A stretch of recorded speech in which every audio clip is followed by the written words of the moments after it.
नमस्कार साथियों, कैसे हैं आप सभी। तो हमारे YouTube चैनल हिंदी ज्ञान प्रकाश में एक बार फिर से आपका बहुत बहुत स्वागत है। तो जैसा कि हम हिंदी साहित्य को पढ़ रहे हैं और हिंदी साहित्य के अंतर्गत हम आदिकाल पर चर्चा कर रहे हैं और आदिकाल के अंतर्गत जितने भी साहित्य हमारे आते हैं तो उनमें हमने अपभ्रंश साहित्य को पूरा देख लिया है और उनके अपभ्रंश साहित्य के प्रमुख कवियों को भी पढ़ लिया है अच्छे से। और अब जो हम पढ़ रहे हैं वो जैन साहित्य है और जैन साहित्य को हम जैन साहित्य पर चर्चा कर चुके हैं और जैन साहित्य के प्रमुख आचार्यों पर चर्चा हो रही है। तो जैसा कि हमने 2 क्लासों में हेमचंद जी और जो अन्य आचार्य हैं प्रमुख उन पर हमने चर्चा की। तो लेकिन मैं एक चीज़ आप लोगों को बता देना चाहती हूँ कि कुछ और प्रमुख आचार्य हैं जिन पर हम आज चर्चा करने वाले हैं, जैन आचार्य ही हैं।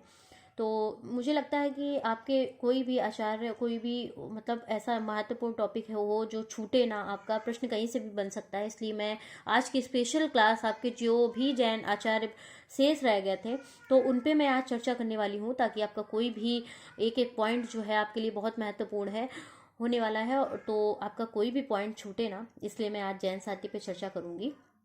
जो भी जैन आचार्य प्रमुख हमारे शेष रह गए थे आज हम उन पे चर्चा करते हैं। तो चलिए देखते हैं रास जैन साहित्य और इनके जो प्रमुख आचार्य। तो मुझे लगता है 4 आचार्यों के बारे में मैंने बात कर ली थी और जो हमारे 5वें आचार्य हैं तो शालिभद्र सूरि जी हैं और इनकी जो रचना है भारतेश्वर बाहुबली रास। तो इनकी जो रचना है, मोस्ट इम्पॉर्टेंट क्वेश्चन है अपने आप में, इनकी जो रचना है भारतेश्वर बाहुबली रास और किसके अनुसार ये मानी जाती है।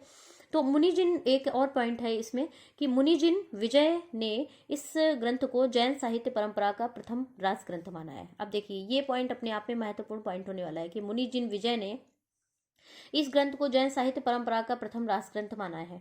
तो यहाँ से प्रश्न बनता है कि किसके अनुसार ये जैन साहित्य परंपरा का प्रथम रास ग्रंथ माना जाता है। तो मुनिजिन विजय के अनुसार। तो आप इसको मेंशन भी कर लें और हाईलाइट भी कर लें। और रचना काल क्या है इसकी, इस रचना का समय क्या रहा है। शालिभद्र सूरि जी का समय नहीं है ये, इनकी रचना का समय माना जाता है 1184 ईस्वी का समय माना जाता है। और इसमें छंदों की संख्या कितनी है, तो 205 छंद है इसमें। और ये किस तरह की रचना है, तो ये खंड काव्य रचना है। तो इतना क्लियर हो गया होगा आप लोगों को। अब देखिए इसका वर्ण विषय क्या है, इस रचना का वर्ण विषय तो आप लोग नाम से ही समझ जाइए कि भारतेश्वर बाहुबली रास। तो भारतेश्वर बाहुबली रास है तो वर्ण विषय इसमें भारतेश्वर और बाहुबली जी का वर्णन है। भारतेश्वर नाम के एक महानुभाव और बाहुबली नाम के महानुभाव, उनका वर्णन किया गया है। और इन्हें सुनंदा तथा सुमंगला से उत्पन्न माना जाता है। तो भारतेश्वर जी को सुनंदा से और बाहुबली जी को सुमंगला से उत्पन्न माना जाता है। तो इतना क्लियर है। आप लोग ये याद रखेंगे, भारतेश्वर तथा बाहुबली नाम के 2 व्यक्ति होते हैं और इन्हें सुनंदा तथा सुमंगला से उत्पन्न माना जाता है। अयोध्या का राजा भरत जो कि आयु में बड़े हैं, और इसमें अयोध्या का राजा भरत को दिखाया जाता है और जो कि आयु में बड़े होते हैं। तक्षशिला राजा बाहुबली को बनाया गया, इसमें जो है तक्षशिला है तो राजा बाहुबली को तक्षशिला बनाया गया है। ये राजा बाहुबली नाम के राजा होते हैं, इन्हें तक्षशिला बनाया गया है। और वीर रसों का जो निर्वेद में अंत हुआ है यहाँ पे। अब इनकी जो ये रचना है ये अपने आप में महत्वपूर्ण पॉइंट निकल के आता है कि जो भारतेश्वर बाहुबली रास है तो इसमें पहले वीर रसों का मतलब युद्धों का, वीर रस आप समझते हैं जहाँ युद्धों का वर्णन होता है, युद्धों का सजीव वर्णन होना, इस तरह का जो वर्णन होता है, वीर रस उत्साह, जिसका उत्साह का वर्णन हो वीर रस का, यानी तो उसका जो वर्णन होता है उसका जो निर्वेद में अंत हुआ, निर्वेद अर्थात शांत रस में, उसका जो अंत हुआ वो शांत रस में हुआ। वीर रसों का जो अंत हुआ इस रचना में, वीर रसों का जो अंत हुआ है वो शांत रस में हुआ है। तो इतना क्लियर हो गया होगा। आई होप कि शालिभद्र सूरि जी को हमने अच्छे से देख लिया, उनकी जो प्रमुख रचना है भारतेश्वर बाहुबली रास उस पर भी अच्छे से बात कर ली। तो इतने ही पॉइंट इनमें, इनके बारे में महत्वपूर्ण पॉइंट है। और अब जो है हम बात करते हैं आसुगु जी की। तो जो हमारे आसुगु जी हैं ये भी जैन प्रमुख प्रसिद्ध आचार्य हैं और इनका जो रचना है इनकी चंदनबाला, तो यह किस तरह का काव्य है। तो देखिए ये 35 छंदों का एक लघु खंड काव्य, लघु मतलब छोटा सा खंड काव्य है जिसमें कि 35 छंदों में जो विभक्त है। जो इनका काव्य है ये लघु खंड काव्य है। किस तरह की रचना है, लघु खंड काव्य है। और कितने छंदों में विभक्त है, ये 35 छंदों में ये रचना विभक्त है।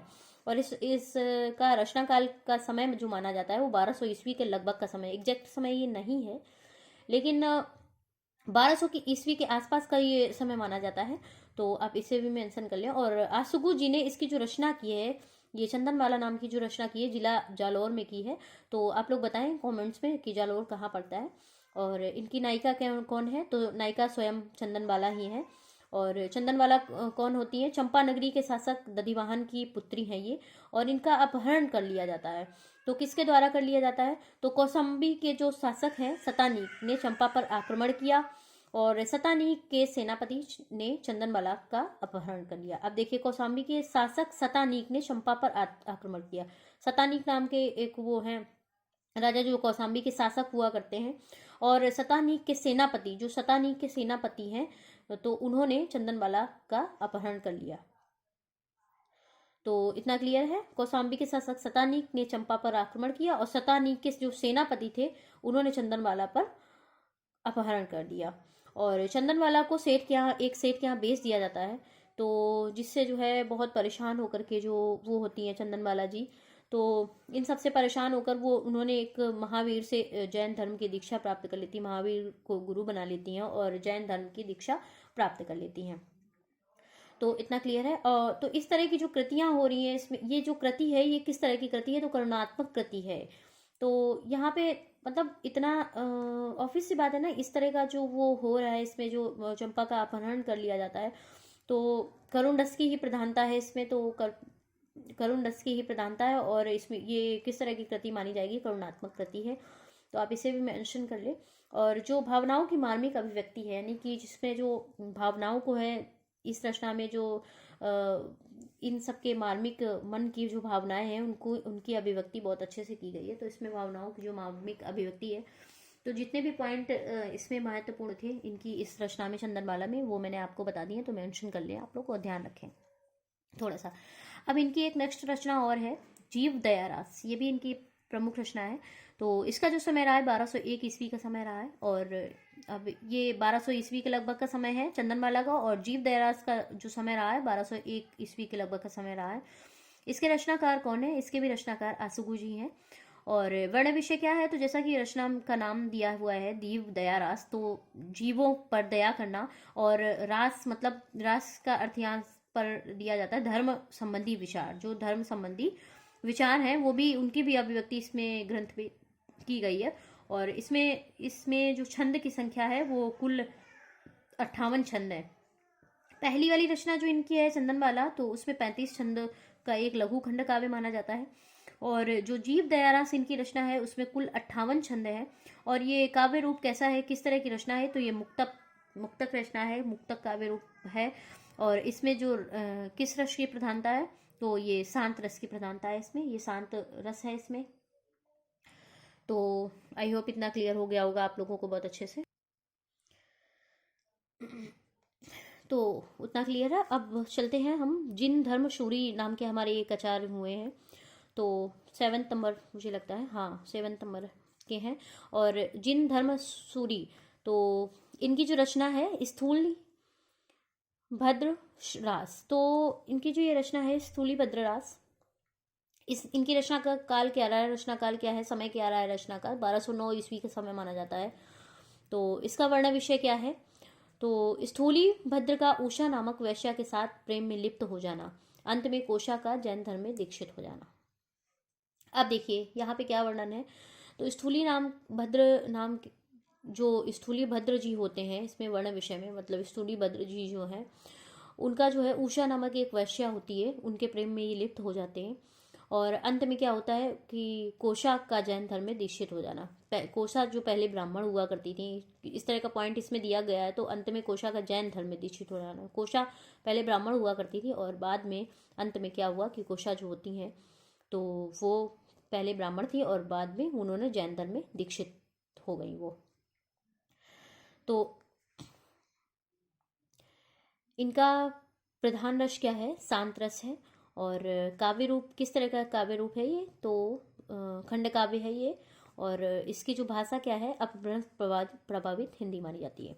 इस ग्रंथ की जो रचना की भाषा है वो अपभ्रंश प्रभावित हिंदी है। काव्य रूप कैसा है, खंड काव्य है। और प्रधान रस क्या है इसमें, शांत रस है। तो इनमें जो मेन पॉइंट था वो मैंने आपको बता दिया है।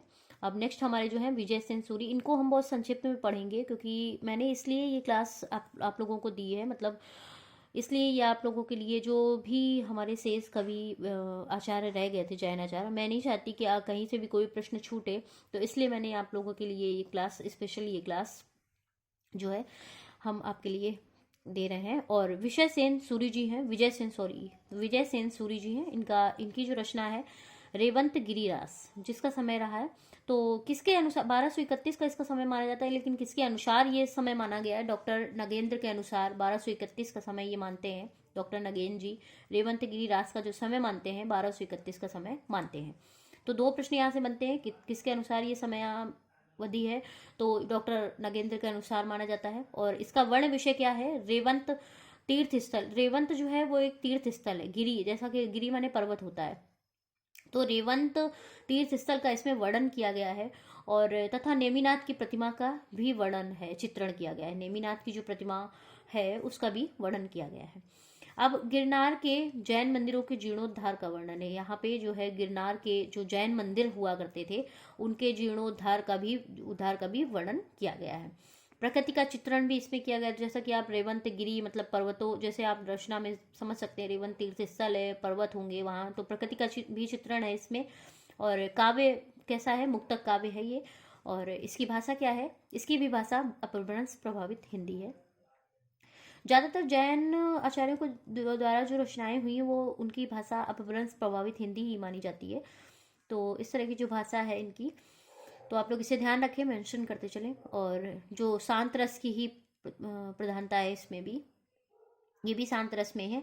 और 4 कड़वक छंद में है ये, मतलब कड़वक छंद तो आप समझते ही होंगे, दत्ता देना, मतलब दत्ता देने की प्रथा, मतलब 8 छंद के बाद जो है छंद को बदल देना, दोहा छंद, सोठा छंद, जैसे चौपाई छंद, उसके बाद दोहा सोठा दे देना। मैंने कई क्लासों में इसका जो है वो विस्तृत इसका वर्णन किया हुआ है। कड़वक क्या होता है, दत्ता देने की प्रथा, और कड़वक शैली जो होती है, तो जिसको क्या कहा जाता है, दत्ता देने की प्रथा। और इसके प्रयोक्ता कौन माने जाते हैं? चतुर्मुख जी हैं। इसके प्रयोक्ता जो है चतुर्मुख जी माने जाते हैं। अब इतना क्लियर है आप लोगों को। अब नेक्स्ट हमारे जो जैन आचार्य हैं सुमतिगढ़ जी, और इनकी रचना क्या है? नेमिनाथ रास। 1213 ईस्वी का समय माना जाता है इसका। और इसमें कुल छंद कितने थे? तो इसमें जो कुल छंद है 58 छंद हैं इसमें भी। और इसका वर्ण विषय क्या है? तो नेमिनाथ रास, जैसा कि नेमिनाथ तथा कृष्ण का चरित्र चित्रण है इसमें। नेमिनाथ तथा कृष्ण का इसमें चरित्र चित्रण है। और इसकी भी जो भाषा है, तो इसकी भाषा अब इसमें थोड़ा सा चेंज है, अपभ्रंश प्रभावित राजस्थानी हिंदी। ये जो इसकी जो भाषा है नेमिनाथ रास की, तो अपभ्रंश प्रभावित राजस्थानी हिंदी है। इसमें राजस्थानी भी ऐड करेंगे आप लोग, राजस्थानी हिंदी है। तो इनके बारे में बस इतना ही, रचना का नाम याद रखेंगे, समय याद रखेंगे, और कितने छंद हैं इनकी रचना में? 58 छंद है। और वर्ण विषय क्या है? तो नेमिनाथ जी का और कृष्ण का चरित्र चित्रण है इसमें। और भाषा क्या है इसकी? तो अपभ्रंश प्रभावित राजस्थानी हिंदी। प्रश्न यहीं से बनेंगे और ज़्यादा कुछ इनके बारे में पूछा नहीं जाएगा। तो शॉर्टकट में ही जो है सुमतिगढ़ के बारे में हमने जान लिया। प्रमुख जैन आचार्य की श्रेणी में आते हैं ये भी। और नेक्स्ट हमारे जो है, और यही हमारे लास्ट अंतिम जो हमारे आचार्य हैं, जैन आचार्य हैं प्रमुख, तो उनके बारे में 2 लाइन पे हम चर्चा कर लेंगे। इनकी रचना क्या है और भाषा कैसी है और पद क्या है, इनकी रचना में कितने पद थे, तो थोड़ी सी हम इनकी भी चर्चा करेंगे। जिनदत्त सूरी जी की, इनका भी कहीं से एक आध प्रश्न बन सकता है, तो इन पर भी चर्चा कर लेते हैं। ये हमारे जैन के अंतिम जैन आचार्य माने जाते हैं। तो इनकी रचना का समय क्या है? उपदेश रसायन रास। इनकी जो रचना है उपदेश रसायन रास है। और अपभ्रंश भाषा का प्रथम रास काव्य है ये। किस तरह का काव्य माना जाता है ये? अपभ्रंश भाषा का प्रथम रास काव्य है ये। तो 2 पॉइंट इसमें निकल के, इनकी रचना क्या है? उपदेश रसायन रास इनकी जो रचना है। और ये कैसी रचना है, किस तरह की रचना है? तो अपभ्रंश भाषा का प्रथम रास काव्य माना जाता है ये। और तो यह प्रश्न यहाँ से बन सकता है आपका कि अपभ्रंश भाषा का प्रथम रास काव्य क्या माना जाता है, तो आपको कई ऑप्शन दे सकते हैं। तो ऑप्शन में आप इसमें जो है जिनदत्त सूरी जी की ये जो रचना है उपदेश रसायन रास, इसके साथ जाएंगे। और इससे इनकी इस रचना में कितने पदों की संख्या कितनी है? तो 80 पद है। और कैसे जो पद है इनके 80 जो है नृत्य गीत रामलीला पर आधारित, जो भी ये पद है इनके 80 वो किस पर आधारित पद है? तो ये जो इनके पद 80 पद इनकी इस रचना में जो है वो नृत्य गीत रासलीला पर आधारित पद माने जाते हैं। तो आई होप कि आपको इतना क्लियर हो गया होगा जिनदत्त सूरी जी के बारे में। जो भी महत्वपूर्ण पॉइंट थे 2-3 वो मैंने आपको बता दिए हैं। तो जितने भी हमारे प्रमुख जैन आचार्य शेष रह गए थे, तो मुझे लगा कि मुझे एक वीडियो और बनानी चाहिए। तो जैन प्रमुख आचार्य जितने भी हमारे शेष रह गए थे वो हमारे सारे ये इस क्लास में हमने देख लिए हैं। तो अब हम नेक्स्ट क्लास में अगले साहित्य के विषय में चर्चा करेंगे। तो आज की क्लास यहीं तक है, और जितने भी हमारे जैन प्रमुख आचार्य शेष रह गए थे उनके बारे में भी हमने चर्चा कर ली। तो ये भी क्लास अपने आप में महत्वपूर्ण थी। तो यहीं तक, और वीडियो अच्छा लगे तो वीडियो को लाइक करें, चैनल को सब्सक्राइब करें और शेयर करना बिल्कुल मत भूलिए। बहुत बहुत धन्यवाद आप सभी का।